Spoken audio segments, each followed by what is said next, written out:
Risky tayo ngayon. So ito guys, kanina dito ako galing kanina kaso yung mga slug nut niya hindi na matanggal. Sobrang tigas na. So ganito na lang, hanginan ko na lang.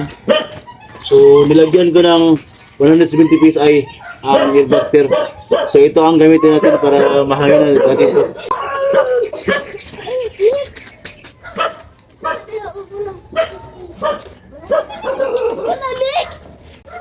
Yan guys, para mapatakot to sa shop guys.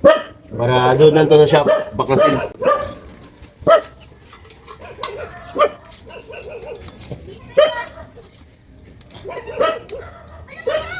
Yan lang guys.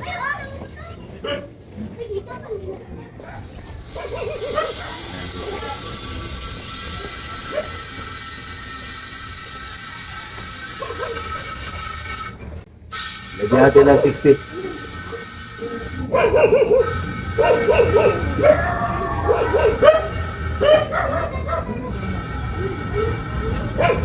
Tama na, basig na ito. Tama na, baka sumabog yung gulong. Wala pang safety, masabugan pa tayo. So, idagal na ito naman. So, yung camera natin pala guys, ay yung mayari ng truck. So, ayun, tapos na.